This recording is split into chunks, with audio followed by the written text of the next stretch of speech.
Hello and a warm welcome to another edition of Inside Grand Prix. Today, it's off with lots of glamour to the Côte d'Azur, the trendiest race. Strecke ist gigantisch. Nico Rosberg, will he manage his third win here in a row? And preparation is everything. Fit on the grid. Da macht jedes Detail, jede Kleinigkeit einen Unterschied. Have fun in Monaco.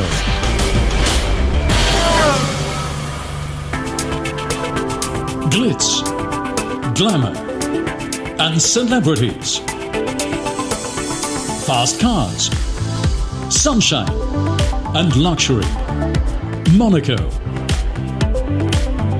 The realm of the rich combines all that the heart desires. The city-state levies neither income nor inheritance tax. For 305 days a year, the sun shines. Monaco has everything except space. It's always full to bursting. You can't dine anywhere without booking in advance, and you can't afford to anyway because it's all too dear. That's typical of Monaco. But it's also got flair, for the Mediterranean in spring has a lovely colour and mild air, and it's also definitely got something that, despite it all, keeps you coming back.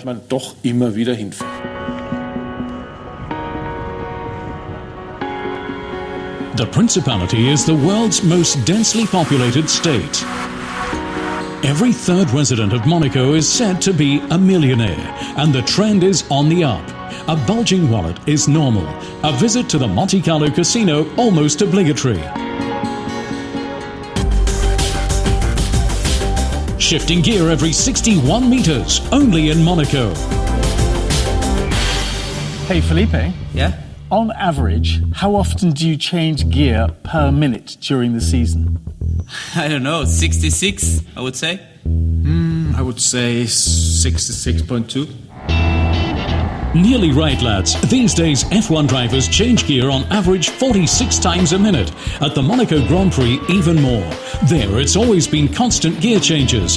Back then, still purely mechanical. Is something terribly exhilarating. I mean, you're talking of, in my time, 3.5 hours and 14 gear changes every lap. I mean, it was pretty hard work. And it's so emotional. I mean, the whole thing. And at the end, of course, Prince Rainier was there and Princess Grace when I was driving. And to go up and receive the garland was very emotional. The legendary street circuit, race distance around 260 kilometers, as ever unusually short and unusually demanding. Whether in the past or now, around 19 corners, quick shifting is required, mentally and manually. During my time in Formula One, it was a very difficult affair, as first you had to get the right gear, and then when shifting down, you also had to touch the throttle in between, double declutching, so you didn't break the cogwheels. And you also couldn't let the clutch back too quickly, or the engine would over-rev, the back axle seize, and you could potentially have an accident. It was tricky. Today it's child's play, all controlled by computer. Back then, high-tech. For Nico Rosberg today, something that takes getting used to. My legs here are completely spread out. This huge gearbox and drive shaft right here in the middle. And then on the far right, the throttle. And on the far left here on the other side, the clutch for changing gear. All very strange. Slowly but steadily, progress evolves. Gearbox technology has naturally changed dramatically since 1955. In essence, a gearbox is a gearbox, cogwheels that transfer the characteristics of the engine to the rear axle at a certain ratio. Much has changed, however, in the way that these gear-shifting processes are electronically controlled via hydraulics. Above all, propulsion is no longer interrupted. You accelerate, as it were, continuously. Especially practical in winding Monaco. By way of comparison, in Monza there are around 20% fewer gear changes than on the roads of the Principality. Average speed here, 150 kilometers per hour. So for instance, in Monza we would use all 8 gears, and in Monaco we would use only 6 gears because the speed at the end of the straight would be much lower. The duration of a shifting process nowadays, less than 30 milliseconds, thanks to changing gear with no loss of traction. 3 times faster than the blink of an eye. 500 individual parts make up the gearbox. Weight barely 40 kilos. The most important part 1.5 kilos in weight and alone worth $10,000. The clutch attached to the back of the engine. Today protected from wear, previously not so. Der größte Faktor, der Getriebe kaputt gemacht. The greatest factor that made gearboxes fail was the human factor, the driver. Computer-controlled gear shifting like we've got now leads to gearboxes having extremely long service lives, and thus to gearbox damage, and above all the replacing of individual gears, dock rings and so on, no longer being the way it was. Mehr so ist wie früher. Despite all the progress, the top priority is still safety. Cracks can occur. Therefore, after 5 Grand Prix weekends, the rule is disassemble, check and replace.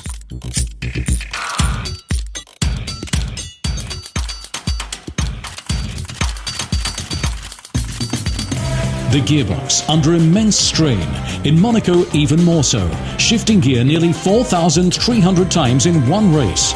For the untrained, aching fingers are guaranteed. And now, Nico Rosberg, win or bust.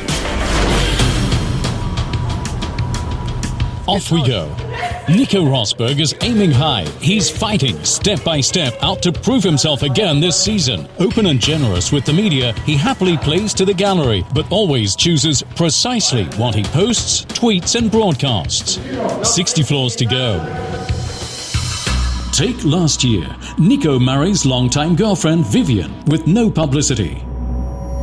Ja, es war wirklich ein ganz, ganz schönes Erlebnis. Yes, it was a really, really lovely experience. A small group, just close friends and family in Monaco. And yes, really great. Really very emotional. A lovely feeling. Schönes Gefühl. And then we had some great celebrations. Lunch after that, and then continued to really let our hair down a bit. So yeah, and now here I am with a wedding ring. Jetzt sitze ich hier mit dem Ehering. And soon to be a dad as well. He and Vivian are expecting a girl in August. Her initial morning sickness, to Nico's good fortune, did not last long. Das beste Zeichen war, dass sie für mich wieder gekocht hat. The best sign was that she cooked for me again. That was a real luxury again for me because she cooks so well, and I really missed that for a couple of weeks because she simply wasn't up to it. Nicht danach war, ja. According to rumor, racing drivers get a tenth of a second per lap slower each child they have. However, that's not putting Rosberg off. He sees fatherhood more as an opportunity. My father did the fastest qualifying lap ever in Formula One, a month after I was born. So there's that example too. Let's see. But undoubtedly, it may certainly change quite a bit. Kann es schon einiges ändern. For now, though, the 29-year-old has to concentrate on Monaco. Here he has the chance of winning his home Grand Prix for the 3rd time in succession. If not now, then when? The clock is ticking. Rosberg, self-critical.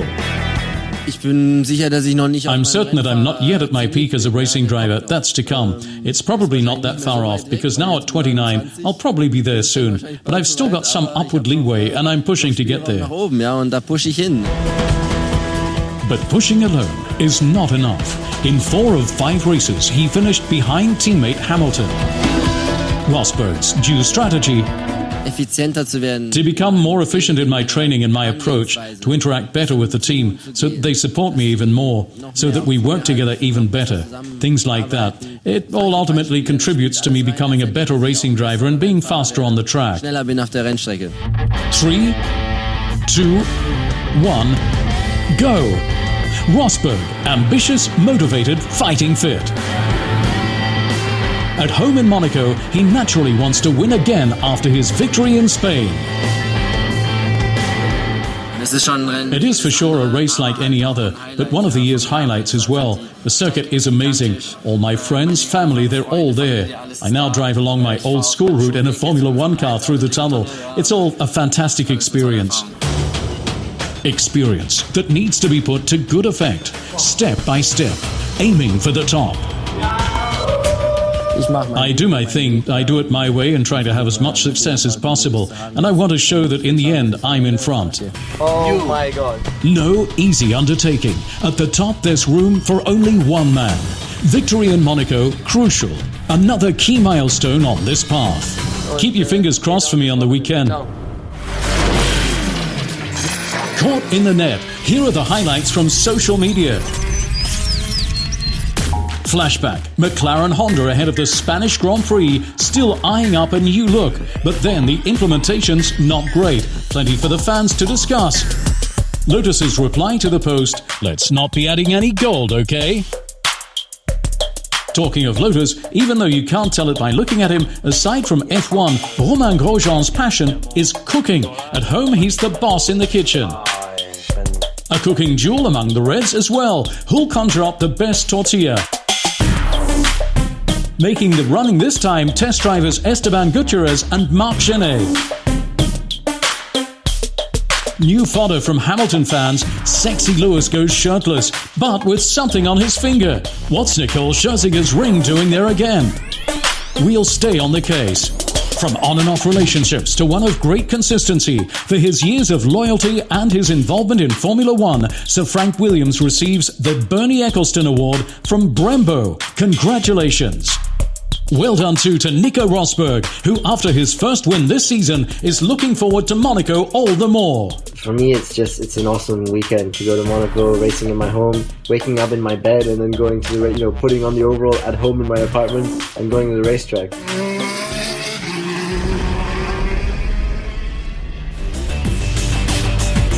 A quick pit stop, then the motorsport mecca of Monaco. Plus everything on concentration, coordination and condition. Stay tuned to Inside Grand Prix.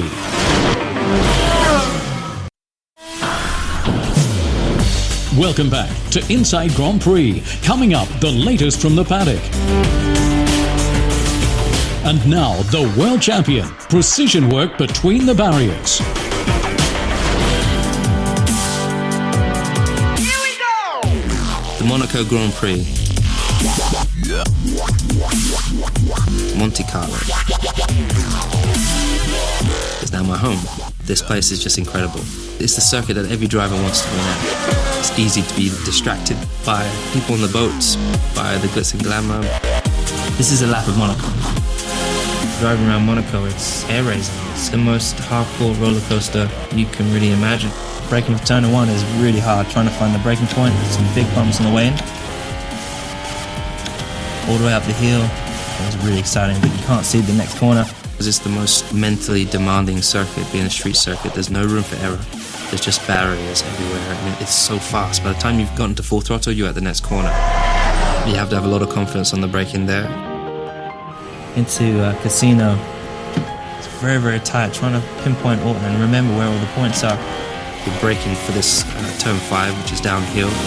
It's so easy to kind of miss the braking point and lock up and go wide. And so as you go through that section, you've got the right, and then you're accelerating off towards the Fairmont Hotel, and you're braking nice and deep, and you're full lock as far as you can turn the steering. And then as soon as you have the chance, you get on the power, and you're kind of unloading the lock. And then you're on into turn 7, which again is very slippery, so you kind of try to use as much curve as you can. Braking into turn 8, and this is an important one, you have to get the exit. Into the tunnel, which is great. Flat out through the tunnel, you can't see where you're going really, you just kind of hoping you position your car in the right place. And the chicane, very tight on the way in. Accelerating up into the back. It's really hard to find the braking points. Then almost flat out through the swimming pool. Nice touch chicane afterwards. Find the braking point again for the last corner is really difficult. Very low grip here as well. Lots of power, no room for mistakes. Just wall. And that's a lap. So this year, please wish me luck. This is the track that Ayrton Senna won it so many times, and he was the best. So if I can win here more, and this year I can be one step to being closer to him. Now we come to the latest championship standings. In the drivers' table, after his win, Rosberg makes up a few points on Hamilton. In the team championship, Mercedes are impressing this season with even more points than last term at the same time.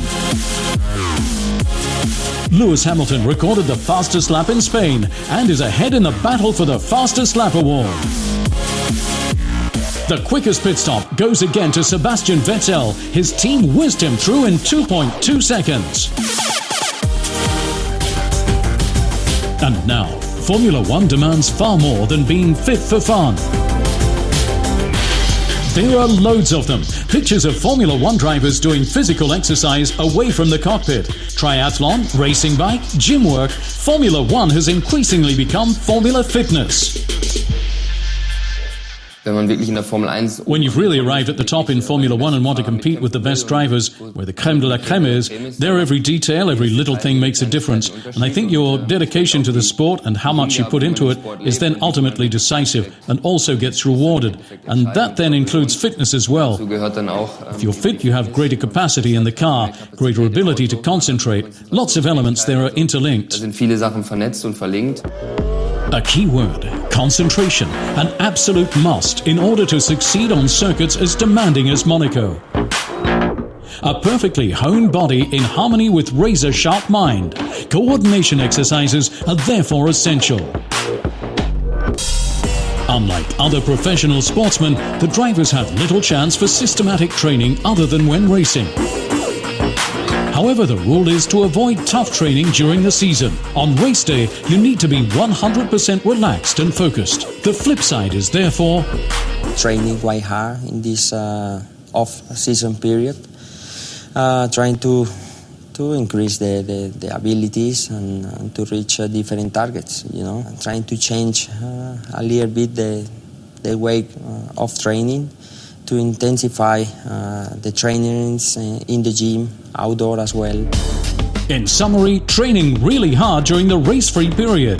The driver then builds up his basic fitness for the energy-sapping season. A certain amount of overtraining thus definitely makes sense, inclusive of a healthy, balanced diet, of course. Nowadays, most drivers are as fit as Olympic athletes. Nico Rosberg explains why. It's extremely tough. First off, all the centrifugal forces and then primarily the heat on top of that. You've got a helmet and balaclava on, your visor's down, no air gets in, and enormous heat gets created inside. The fuel is right behind you. It gets very hot, up to 70 degrees. And the outside temperature can then be 40 degrees as well at hot races. And the air humidity 97%. So those are the moments where driving a Formula One car becomes extremely tough. Monaco and motorsport, inseparable and unforgettable. A lot has changed since the days of Louis Chiron. And yet since the 1920s, the greatest moments every year are the car races on the luxury promenade. The motorsport mecca of Monte Carlo.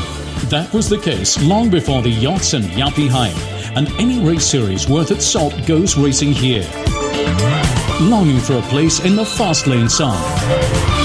Since the 21st of May 1950, it has outshone all others. Monaco's Formula One Grand Prix, a classic race, is born. While the premiere is hit by wind and rain, that can do nothing to stop Juan Manuel Fangio. The rugged Argentinian is congratulated by Prince Rainier in person. As a genuine Formula One great, you have to succeed here. Sterling Moss won the street race 3 times. Unforgettable pictures, memories and jewels. As in 1961, he, not yet a knight, Grace Kelly, long since no longer a commoner. I think probably Monaco 1961 was one of the highlights, certainly, because I had this race 100 laps around Monaco, and never was there a bigger gap than 3 or 4 seconds between myself and the Ferraris, which I had to beat.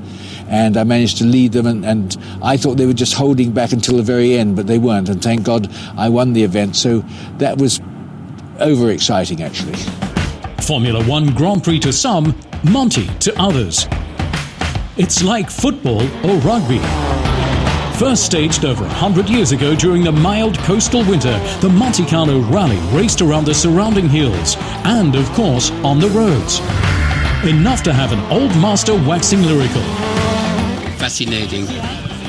I was going to say shit. It's fast. It's incredible. Luckily, you're sitting very low in the car. You don't see what's going to happen next. The thrill of Monaco, something you never forget. And whenever icons like Jackie Stewart get in a car today, Monaco's legends always go with them in the fans' hearts. Triumphs and spectacular moments of shock, such as in 1982, Alain Prost's crash while leading the race. Nevertheless, the Frenchman won the Classic 4 times. And today, as team principal with his son, is continuing the legend in new ways. Formula E is for the first time taking on the battle through the lanes electrically.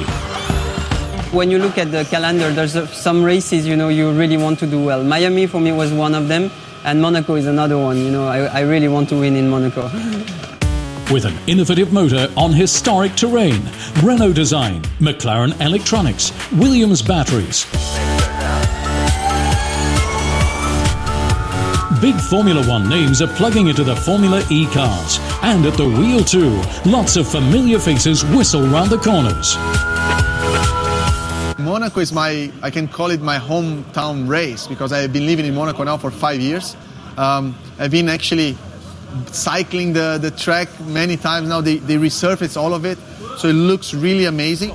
Fantastic atmosphere, great entertainment, with several vehicles crashing into each other after the start.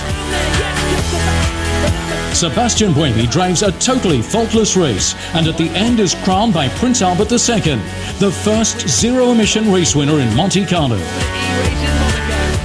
Finally, a very good weekend from pole position to win. It's an amazing feeling, and especially in Monaco, so I couldn't be more happy. Historic moments in the motorsport Mecca, where the echo of unforgettable races reverberates from every wall, and where everyone who succeeds here becomes part of the great legend. Here now, the news. 14 1-2 wins for Nico Rosberg and Lewis Hamilton. The two thus draw level in the statistics with Alain Prost and Ayrton Senna, who in season 1988-89 also took first and second place 14 times. In wins this year, it's 3-1 to Hamilton, an advantage for the reigning world champion. Ich glaube auf keinen Fall, dass Nico Rosberg... I don't think at all that Nico Rosberg can be regarded per se as a kind of number 2 to Hamilton. Nico Rosberg ist ein Kämpfer und Nico Rosberg hat bis jetzt... Nico Rosberg is a fighter, and to date in his career has always been able to set his own bar higher, and has also never looked totally out of place in comparison to any teammate. ...schlecht ausgeschaut gegen einen Teamkollegen. For me, he's on a par. Ist ebenbürtig. The best Spaniard? No, not Fernando Alonso. He retired on his home track with a technical problem. His tear-off visor had got caught in the brake shaft. No points again for McLaren. The brutal reality. The most successful Spaniard was thus Carlos Sainz Jr. After a great final spurt, the Toro Rosso driver took 2 points in his home race. Respect. A new theme park is being built in Spain, Ferrari Land, opening in 2016. Sebastian Vettel at the laying of the foundation stone south of Barcelona. Ferrari's fastest man announcing Europe's highest and fastest roller coaster. It's a great chance to give the emotion and the feeling to the people with some of the rides. As I understand, there will be one exciting ride which accelerates very quick and launches up to more than 100 meters. So it should be quite exciting. The hardest braking point on the Circuit de Monaco lies ahead of the Nouvelle Chicane. After the tunnel, the driver has to brake down hard, decelerating by 224 kilometers per hour over just 139 meters inside 1.68 seconds. 1,810 kilowatts of power released in the process. 4.6 G is exerted onto the driver while he pushes with 142 kilograms onto the brake.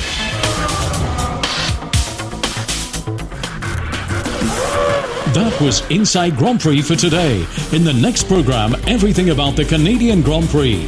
For now, enjoy the race in Monaco.